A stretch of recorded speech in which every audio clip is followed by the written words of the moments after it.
bịara ime kịta ka m gwakwa unu na nna ya na-eji m ụkwụ na-agba wee kwudosie nnọọ ike na anị anụ onye si na ọ ya abụọ kwa aka m n'ụbọchị nke taa na ọ nọkwa m n'akụkụ so nna asị unu eje n'ebe ọbụla nna anachita azụ just ka anyị were egwu wee nabata unu nnọọ ka ọ dị ka a na-eme gwakwa unu na ebe anụ a wee ebe anyị adịghị egbu oge wee na-eme ife anyị na-eme adọta ọbụla o si na-adị na ọ ga-adịcha mma n'otu aka ọ dị njọ na ọ ga-adị mma ama m na ụfọdụ n'ime unu nọ n'ụzọ na-eje afịa ụfọdụ n'ime nka nọ n'ime ụlọ na-akwadosi nnọọ ụlọ na-edozi maka na taa bụ Satọde adọ wikend unu na-apịachasị na-azakọsị na-ekpokọsị nsogbu adịrọ anyị ga-eme ife anyị kwesịrị ime n'ụbọchị nke taa ka anyị mụtakwana one or two things from it cheta nọ ife gbasara ndị afịa buying and selling na otu oyi esi wee dịrị gị na mma ndewo aga n'ebe ọbụla na-anacheta azụ ndị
tinye uche gị n'ihe anyị ga-ekwu n'ụbọchị nke taa. Na studio anọ m with the Honorable Barrister Chris Robert Ozongwu, bụ Commissioner for Budget and Planning. No, so daalụ ka isi nọ ya line n'ụbọchị nke taa. Amara m ọfịs gị dị related to ife anyị na-ekwu maka ya because of planning budgets and ama m nọ ife ego and n'ije afịa ihe anyị na-ekwu maka ya ihe ego. Otu ọ ga-esi wee dịrị ndị afịa mma, otu ha ga-esi wee na-aga n'iru a na-enwe return of investment na-afụkọ na ọ bụ na ụkwa nka gọọmenti ga-esi wee nyedukwa ha aka ebe a nke bataziri in ka ị nwee ike tinyelụfe ọnụ n'okwu. Alright, so n'ije afịa n'ụbọchị nke taa anyị ga-akpa nkata dịka otu ọ ga-esi wee gbasata Enugu steeti, ndị traders na business otu ọ ga-esi wee gaa n'iru. O nwere ife gọọmenti nwee in store for ndị afịa, o nwere nke o si akwadote elu ọ kwadotego, onwego nke ome, onwe nke a na-afụ anya, onwe nke ka dị n'azụ, nke ka dị n'iru, ma nke a na-emekọta ndị mmadụ amarụ maka ya. So the first question ga-ajụgo gị first, ndị mmadụ na-abụ ha nụ budget and planning, ha ghọtarụ. Kọwagodu line ihe ọfịs gị bụ all about first. Thank you. Dalo. Isi mbịa na studio makata ịgbata budget anyị. Ofufe afọ budget bụ nọ onye na-bi n'ụlọ chọrọ afịa iji ahịa, ọ ga-enwe ife o wepụtara okwu ego ọ ga-espend ebe afọ. Ya ebe o depụtara ihe ọ ga-eji ego mee. Now deputy and all kind of planning, plan in the Jafia, and they go at the limited, so yeah, careful that you spend a good evening for the month. So it's a kind of allocation. You allocate resources within you, what you have, yes, sir. So there's so magic in it, just like I don't know, in a plan, make sure that you don't overspend or you like regular of the month because you never select on a amount on again. So your income and expenditure can match up. That's what it is really. There's no magic in it. So a government one. And I'll put on I go in with ego, my tax and them I don't know. My land we talk from other resources my come track of it. The others have to have own which way is well located. So ministries, departments, agencies, they will find a law with the government. So you know, spend for the year, and then I am actually that income and kind of with that kind of expend just to make sure that I am overspend or that within underspend to make sure that you just balance up, a kind of good housekeeping. What much get So in a kubuna, Abia in a year like this, and when he digo now a game, and a man senior poor. A man make one underspend, a man overspend. What okay you when kissy we adapt as a may area here now? I make it now because I'm gonna in spend where I say my husband in the review of project because in spend they make sure that not much by your projects or priorities. The one if the is that my cabo gaga first, gaga one can get us in the yes, I am and the priorities ahead. So in the afternoon, you must make sure that they're up to speed, So anyway, budget review. And then what was some budget so you actually revise the budget and then push it in and then House may approve because you have to work within the law. So we work and it's flexible, upon all the rigid. But we have to be within that budget. I am a or just it might just, open all the kind of hell to know where if any it's new by tip away, just by but I will better. But I will better, yes. It might take a good one, is too much. So, in terms of Enugu State now, Okwage, can you hear government Enugu State or the ministry for the traders and small businesses? In the book, traders, I can't, and now was a traders have 5 people or you have 5 people. I ain't telling you. So I had a trade now or like all honey. But finally, you can find out as well. Michigan, so here for one year, boy, you'll be. Oh, if you go to get in, give a benefit together. In a Jafia, is what a Jafia, or public transport. In one, you get a mere education, you're like a cuisine or just school. In one, other things in there. So, the name affect, make off come from affect. Or now, I have physical affair, businesses. When we government incentives, you got to go. Okay, government they need incentives. Some direct and indirect, exactly. Okay. Yeah, or with grant and you, especially for small businesses, you got to go because you know statistics when in almost certain that now these small businesses, these SMEs in Dubai and AFIA, they actually the main thing they keep an economy going. It's as much as 96% of Nigeria of businesses, small medium enterprises, in AFIA, yes. So farmers has great role to play in the economy, and indeed the GDP, if you need the commitment the year, yeah, farmers went up to almost 87%. So the small businesses are so important. So the government will do things to put them to make sure that now farmer with challenges or that they grow. So it's within the government's interest to make sure that those grants exactly, and incentives. Yeah. So, tax like okay. Yes. Okay, all a good news because I'm not now in the small markets like SMEs grants na ndi otu ya. When can you stipulate for Enugu traders? Okay, yeah, example when the COVID, where government they like us so much, most grants in your Lombard through the World Bank, you know, through SME programs.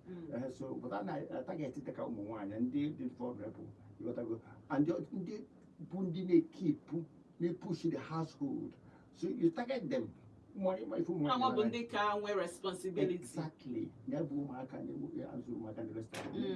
So they target them more or less.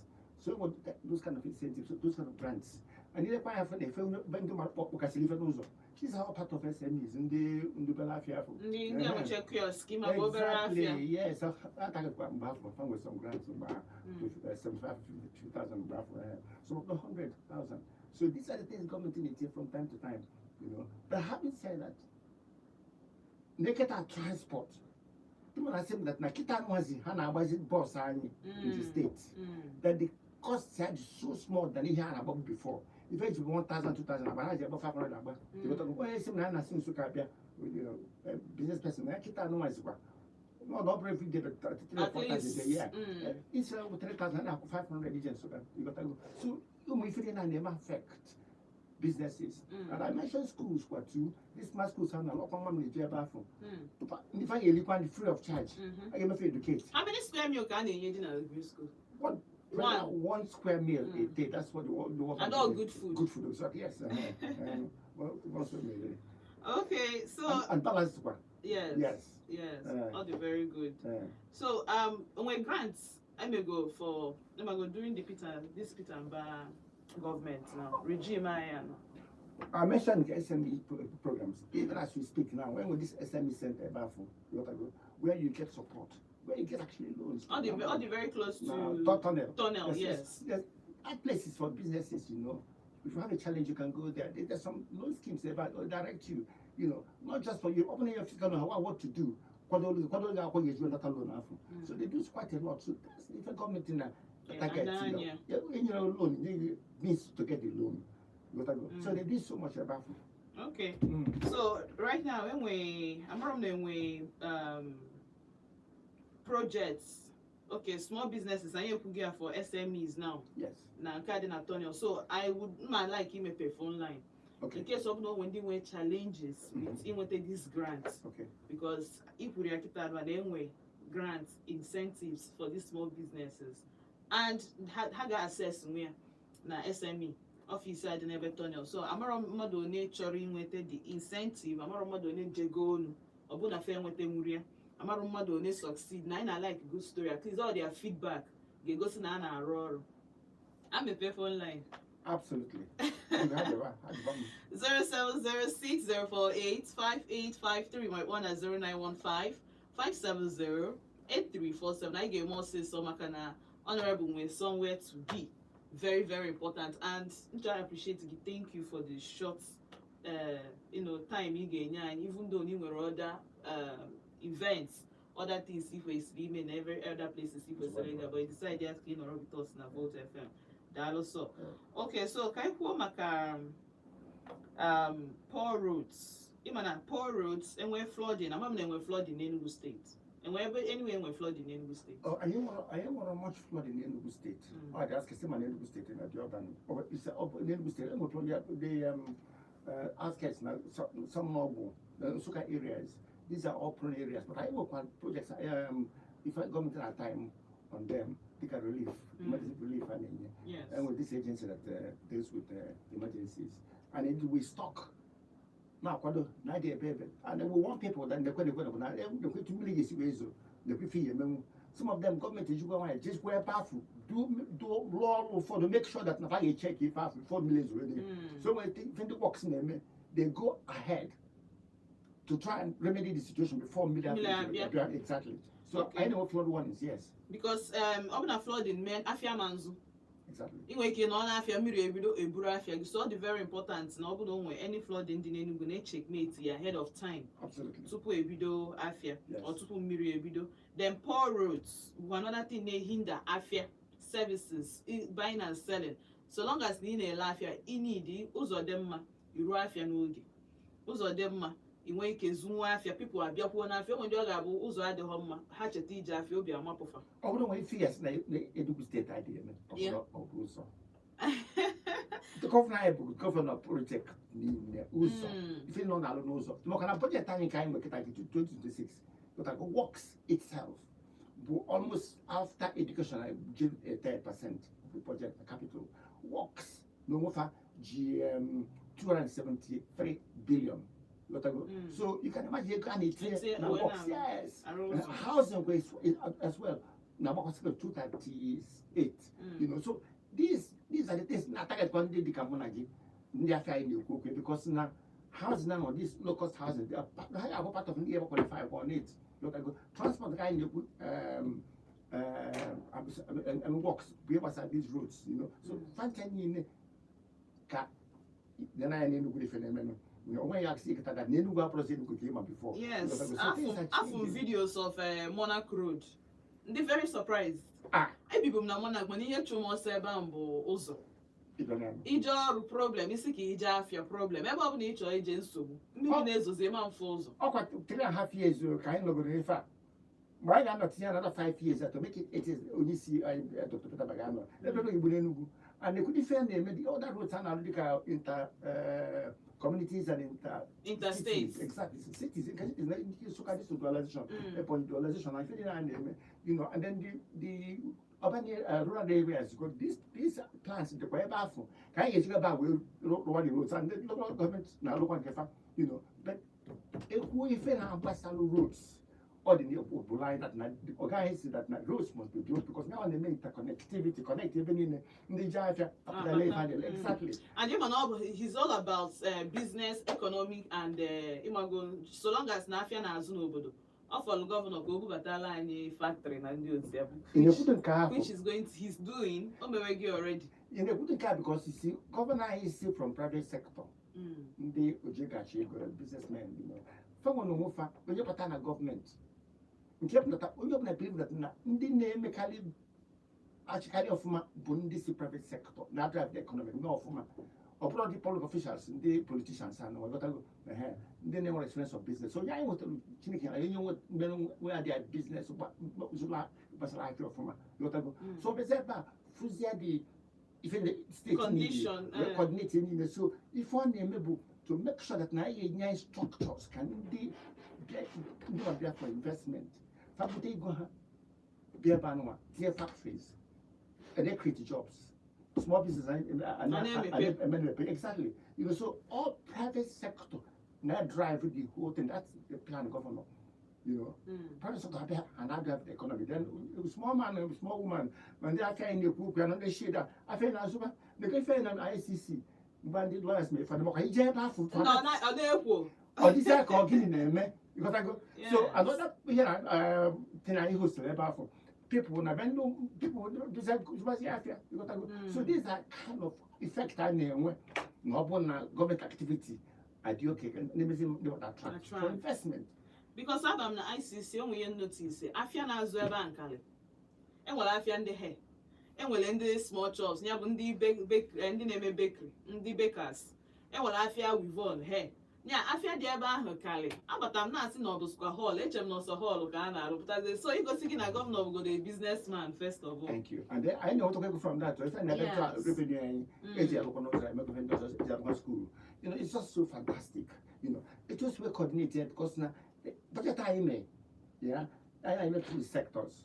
We can economic sector, 80% of the budget. It's 8% economic sector. The social sector 20%. Now the social sector half we have here 91. Smart school is at 3% across. So what I'm saying is that now a guy needs to spend education, a third of it from budget time. It's a lot. Now smart school, and they're almost finishing it, and I'm just ahead of trying to go in. Almost all of them. And the fund for the budget time 30 billion this year for feeding fat in the free of charge. So you have boom kind trade as so they're benefiting indirectly. You got to go.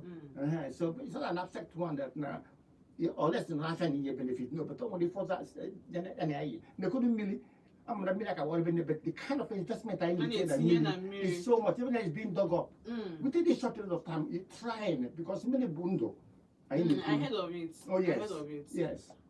All right. So can you come back sanitation ni mafia in terms of I'm going na sanitation na afia, but I believe him don't choice afia na say afia in a very clean environment. Yes. All the very important na afia na environment get clean. Yes. I'm not when plans or budgets anyway for sanitation ni mafia. I know agencies for sanitation. You got to go. Agencies for sanitation, and these agencies with more budget. You got to go. So, I'm about to wash. Nasuka, we found Nasuka recently, where they actually were organizing and getting communities to see the essence of that sanitation. Now, in the AFIA, AFIA will come back when local authorities need one careful. So yes, mainly all local authorities. Let me far from the responsible primary on that. But having said that, now the budget funding directly from federal government is quite a lot. And the amount of with it. Can they will take over is all part of what they should be spending their money on. But having said that, it doesn't stop the government from doing that. It's one way or the other. So it's part of our responsibility in the overall. Hello? Hello? Good morning. Kekime. I'm fine. I'm fine. Bye. Okay. Carlo from MNN, no. Okay. I just joined all the programs as for professional so that's my life in Kamala. I want to start business. So I like it all power of man. When the government and when the plans are assist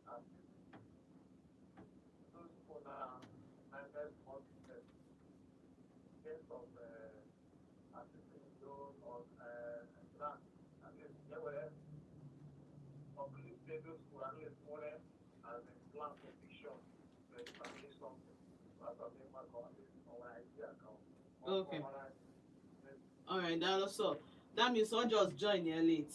Equal that na government will allocation and incentives for the market and the AFIA, the small businesses and office being working with them with the allocation. That SME office in by tunnel. Yeah, we find SMEs the programs current now they're going like idea about incubation, where somebody already a business register and go as part of the participate for 6 weeks. If you have register from your idea, how to nurture, encourage you. Never got to make plans to move into finality where you would have that business ongoing. You got to go. Yeah. So every have incubation. So that 6 weeks I could think about business idea, yeah. Not sure even to the end. Even see is so it's all part of it. Essentially, within the SMEs, not just in the but on the neighborhood too. Can another place can be mentored and for 6 weeks. So that when they come out, they actually become ready to start their business. We don't go from there. You have to go squander. Exactly. Because of course, we see when business, you may go to feasibility study. Of course. So you made that feasibility study or a guide to if you could see many be every invest and every location after you could say exactly. And all that. That's why I have to get this idea from that idea level to one of friction. Yes. one up to give. Okay. Yeah. And then of course, I can finish when we grant I just move on. So, aside from ndị ka na-achọ take baby step, nya ị ka chọrọ igodo afịa, ọ bụ na ị mara ka ị ga-esi wee je na SME office dị very close to tunnel. Ọ bụ na ị nọ n'afịa already na ịchọ incentive, a ga-enye gị form ifilie. Yes. Then from there, they will now take it up. One thing normal with government, Peter and Barr, is that they won't delay in anything. And at least I'm going to qualified. I am going to say nekwa. So, what up needs to a business person, even small business, a small business entrepreneur. Jane at that SME office, of course.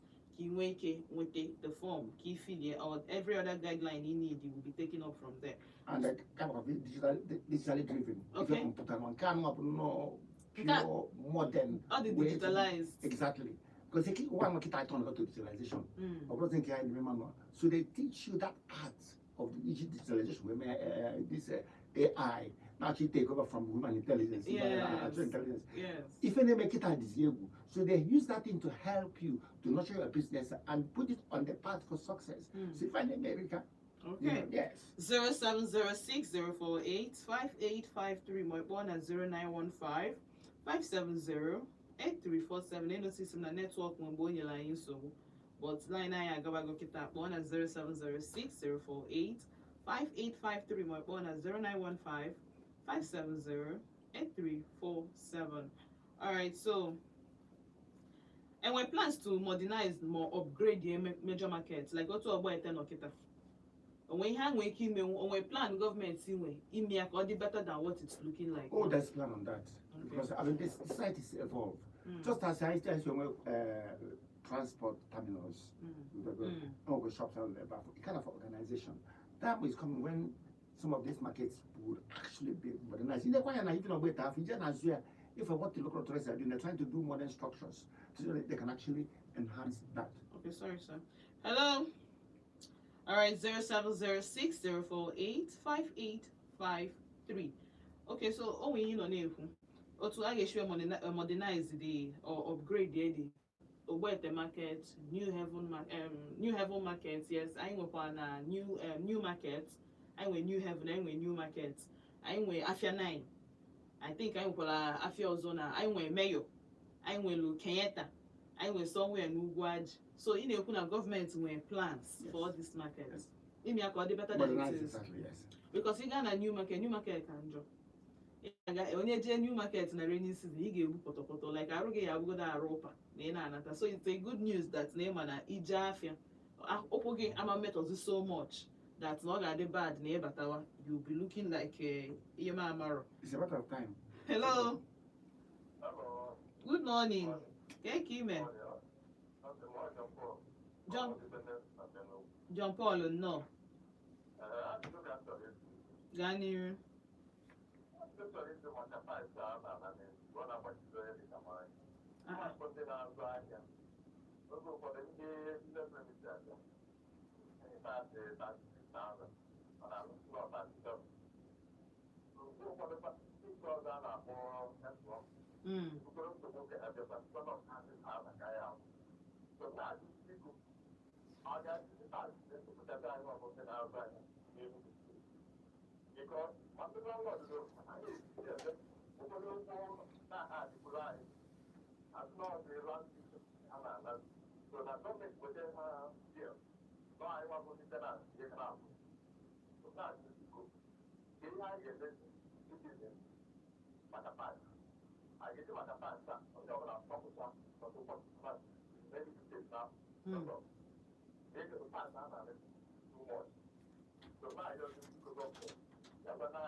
Anyway, can you snap and give an every sample? John Paul, independent, okay. Dinosaur. All right. Thank you. Of course, so even on our studio of Honorable Barrister Chris Robert Ozongwu, Commissioner for Budget and Planning. I'm one or two things you need to make a tax. Look, kind of misconception never really, I say. The guy was at the tax. You know, the tax base. Why they leave up that would ever the tax base and where was affect they are not the tax inclusion. Circle, yes. Yeah. So we set our tax. So suppose that now they have just imposed the tax overnight or whatever. No, or just like that. They brought in it. They now put the charge what I into the tax net. And then the other one is that now the landlords here and the landlords in the it's not, it shouldn't be done. Government legislation where rent it should be regulated. And of course, the landlords are here and they have an opportunity to tenants. They shouldn't even have that increase. Besides, some law passed just the last 2 weeks before going to withdraw, just the last 2 weeks, where we are trying to unify the issue of tax system. Because I go and the more agents now the streets now right to do that. And it's a good law that now they are fire to hunger. So to have another tax now quite identity to enough because I go make sure that no you have an authorized agent for the government, and also that now the tax system is being unified. So sooner than later. Exactly. I went the I had the honor in chairman ENSIR, that's Enugu State Internal Revenue Chairman. Okay. On a studio to talk about effect tax. Probably only government only can guarantee but so because if any need digitalized. On what whole new question go cash or make transfer to his or her personal account. Absolutely. So if we see each I made the each I send the what's it called? Each I go and when companies the companies or rather the Enugu State apart from code the Enugu State account you could send the direct. Yes, directly. Then open nature you confirm you go get dial star 346 hash star 346 hash you die when I go get you confirmation ni go or ni be then also you open no when they now want you know when they can na bia na shop again mon office gi na gi tax give by cash or by transfer to personal account. Give test their email but whistleblowing@enugustate.gov.ng and whistleblowing@enugustate.gov.ng. Gov will be GOV, that's short form for governor. Whistleblowing@enugustate.gov.ng. More 0902 223 2057. 0902 223 2057 more 0902 289 3000 0902 289 3000. So obviously when issues with tax if you didn't install to you were the right or any of this number must send the alpha email to ask questions. It is your money. And they are pata to for a burger, and the one you kwesiri bia na aga ego gi n'ụzọ na-adịrọ mgbe onye ọ na-nwere ụkwụ n'aka onye ọ na-eje lụba ọrụ because o shika ọ bụ that ị na-abịa extort money from people in the name of tax after they na-enye government bad name ọ dịrọ mma. Moving ahead, thank you for joining us. At least people gonna everything will be unified. My budget and plan, my tax, if all bụ hancha the digitalized. You need is access anything through a third party. Is you and government and the people they in charge. All right, 0706 048 5853. My phone at 0915 570 8347. Kaina Benanjebe Maka time I name as a parapo. Actually, money when you storage facility and security for the AFIA. When I took a Zanya about IPK caller. Hello. Kime. Can't forget ABC at mine. When you're from Transeculo, no. Danny.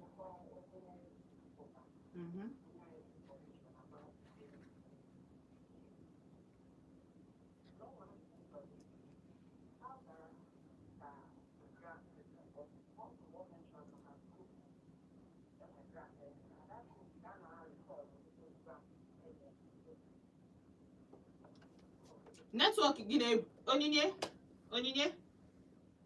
Hello, Nyinye. See na red. Okay. First rule line na radio be choi kpọkpọ ebe radio ga no hon so mo igbanyo radio gị totally. So long as na na phone gị na ring, please turn down your radio ka enwe ike kpa nkata ka ndị ga school. Hello. Hello, good morning, both of them. Good morning. Ke ime? I get a wonder no. Yes, Independence Day on that one.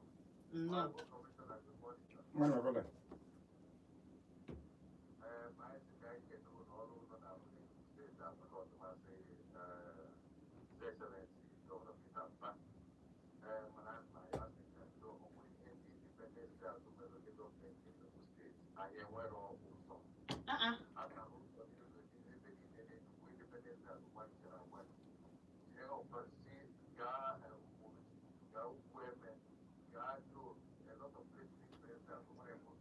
Ka m gbogodo gị nwanne m biko ka m gboo gị biko ka m gboo gị warrant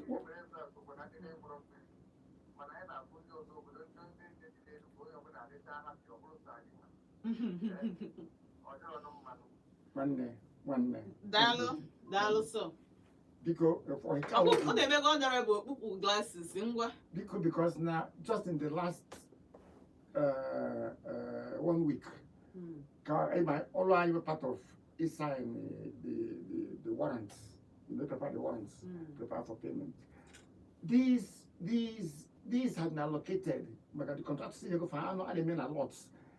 They scoop all the roads, see how in combination, here's one contractor. If we see the kind of money is assigned out For roads. For those places, it's incredible. So yeah, when did you you got to go and rapport. Because it's part of the name of Omeniai that these roads must be done, within this short period of time. The next one, it must be on this budget. So if I need a way in if you name all these urban roads, then we get out to rural roads, all in combination. Or the give you a road, it come from the thing has just been done. But this is one way by supervision and monitoring Trasekulu. This elderly man is about 75, 80 years. You have to see different name and Andrea. That now road here says now tell this property about 60 years. Now Uzanga Jetos already in his lifetime Chineke na could name me a cake in the people back. So what I'm saying is that a lifetime. Exactly, it's happening. So things are really, really happening. Why? Patience. Yes. It's all happening. Especially also so I'm n'ife melo anyị ejiro wee nwee mmiri or ịmago mmiri eji adị n'Enugu like that maka coal na coal gbachisiri ụzọ ebe mmiri kwesịrị isi wee gaa ịma na obodo anyị bụ coal city so and as unu nwee ndidi governor is actually trying to do something about it and n'oge eme ya ọ promise It's a matter of honor. And yes, okay, deliver. I know that the first time agent Adam KJ tinye the miracle na due to rush the miracle the pipe. Yeah. I heard it and future pictures about it. Or just na ekwuru no pipe gbapusia. E check your pipe mgbe pipe. Can you imagine? Oh, like so any the other things you need to replace. Exactly, that's what I do. Walls up. If I go near those pipes, it's going to take time. Yes. It's going to take time. So unge wind. I get why now manage pure water saro na be mam. Soon, no man. It is such water saro na be so because onye na no dia. Onye nke na-ego mmiri tank na ịchọ gbajugo the tank gị na ihe ejide ihe ka 50 as in 15,000. 50K. 50,000. So I get onye ọna na anụ dị awon well onye eme ha afford mmiri tank 50,000 they go sachet water by the time you were 3 bags so of course iwe ga-eju ayo be mana jiri nu nwayo onwe obere oge. Hello. All right, 0706-048-5853. My phone at 0915-570-8347. Hello. Hello. Good morning. Good morning. I want to know my lawyer from traffic. Okay, yes, your voice no need break. Okay. Commissioner, I want to make an inquiry for if you're what I wear, Kalia, information about the high to go there. But no one is in the day.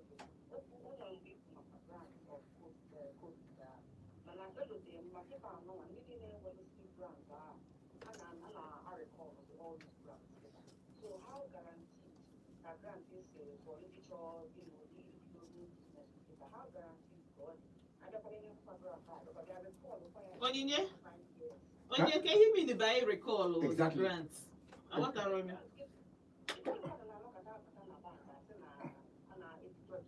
I'm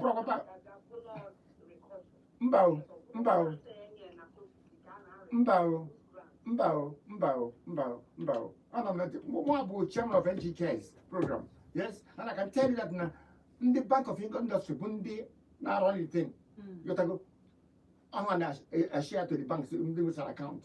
There is no policy of recalling that at all. Indeed, they stopped it. They stopped that grant this phase because it's not something.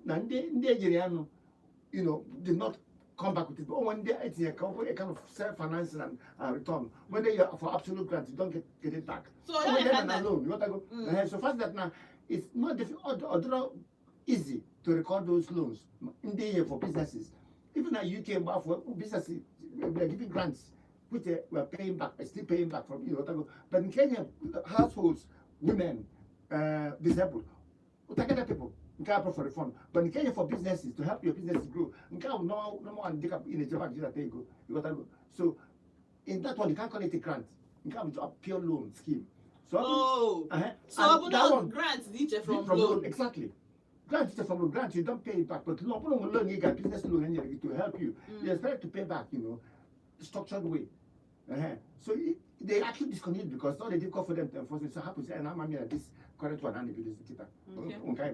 From next month, yes. Okay, so the idea is give one give the check, the show, loan in all the grants. Exactly. Exactly. Because I be one and see is so grant. Okay. Because again, there one point even a budget now 1.6 trillion. Okay, maybe before the Enugu state. I can't for it. Of that 1.6 trillion for the whole volume budget time, 1.3 billion was a capital project. Investment, roads, schools, and of course, we initially went to make a sector, you know, and that 1.3 in the group, you know, yes. Or the whole the budget, I mean. 1.3 billion. No, 1.6 trillion. Trillion. Yeah. Mukoma economic sector. Indeed, it was 825 billion. I was talking about percentage, 825 billion of the 1.6 trillion. So, which represents the total about 51%. 4% of that is economic sector. Economic sector includes the business, investment, works. You know, roads and one I like you, Honorable Pukito, Ejega Chego, because all type of business grow before do hand in nature and business grow without giving it one or two things. Each job in Egypt and AFIA, we go na happen here. All right, just can I get pick one more call? Can I cheer for the day, Honorable?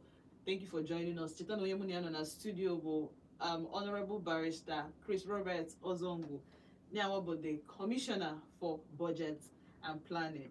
Hello. Good morning. Kekime. Morning.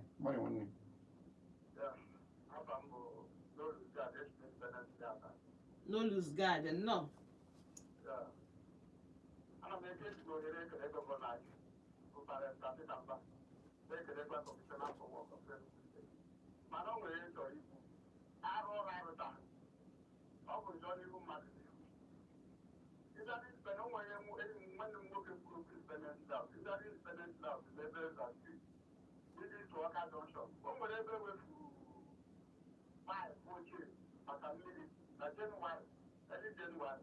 Up to now, if you go back up to now, it puts you back. We are going to put you there, but we're the matter second. But so very much about losing that now. I'm so sorry. Now, the governor would not like to hear. Especially also a million and a half. Yes, but I'm so sorry about that. You know, I don't know how it could have been. You know, because government is very careful. I natural contractors, friendly contractors, because in monitoring, you have to be a responsible contractor. Because then you go all it doesn't mean that I disrupt the entire life of the community. Yes. So you have to be a sensible contractor. And I say to them, I will not seize our life just because you contract in our law. You must accommodate the ordinary person they use the street, they use the road. Exactly. Because you just make it uncomfortable So we for others. want to have contractors who are very considerate, and it's part of the things I natural of your qualification to be a contractor at all in the first place, without human face. I'm so sorry about this one, this particular, but I'm going to go there today, tomorrow. I 5 minutes. You see Nike wee pụọ Transekulu. Yes. Ebe T Junction. Amadị m ihe na-eme ebe ahụ. Ama m na dust ka a na-aya, ama m na hold up ka a na-aya, ama m na onunu ha hapụrụ ebe a. Nike, that's Nike pụwalụ, Nike from T Junction. Yes. Ị na-agbagote eme ka ị na-apụ Open University. Honorable, ama m ihe na-afịọ that Or place. part of where and already the dual graduate so can OP. No, about ebe na-ekwu ebe Agwa Express. Okay. That's true. Thank you. Even a bag ahụ, yes. From a bag ahụ, gbago ya straight. Yes, okay, because what am I doing here? What am I doing for the state? I have the time. I'm not a work commissioner, but I'm free because governance. If you know what, Commissioner for Works I won the other day. Ever when I'm for, anyway, something with problem. Wafa, capture back, capture the thing. Between 6 o'clock and 6:30. Forget it. You got this talk about for another 30 minutes. You can say, sir, this is not intention anyway. Oh, well, I'm not the man, but that's not us, We have to wear a human face and doing these things. That's what we are. And Ozan lead it to the market. Ozan lead it to the market. Some of them, you cannot help it. You have got to get on and have that person and do it. When I did it, when it was before, but yeah, once I learned that's it. Per month, we say what? That's once and for all. Hello. All right, so Honorable Mom, I know about storage and security. Hey, even security, you can can. Hey, if you find them under security, it's because of the security profile I knew in you take up in can imagine like a year ago and 2 years ago how it was. Things have changed. I think Christmas is one of the peaceful Christmas. There are this distress response team, and the command and control. If somebody may pick her up from the government house and the command and control, security guard the drones I when I fly, so will pick her up. If other states are using drone to pick up people. So I guess that now you cannot be telling people to come and invest, and then they want to provide security because they cannot go. They can go hand in hand. So security is important, and we're spending the money on it. Only can they mean that they are a lot of them intelligence from before fame actually. So things are happening, and the kind that state police. It was just state police where the governor is going to direct in charge. You will have to refer to Abuja for instructions. Any akaram, you're finished. Because we will pick you up with our own people, state police. So things are changing because I can't put police officer to decentralize now. And then forest guard. If I name I can't got that is why I enjoy help. You book an upper, I pick you whatever you are. So security is a top priority for us. And that's why we're saying to investors, come in. No matter where you believe that, that's what we're here for this in the state. There are so much happening. There is a feel factor. A feel factor, feeling good that now here we are, we've arrived.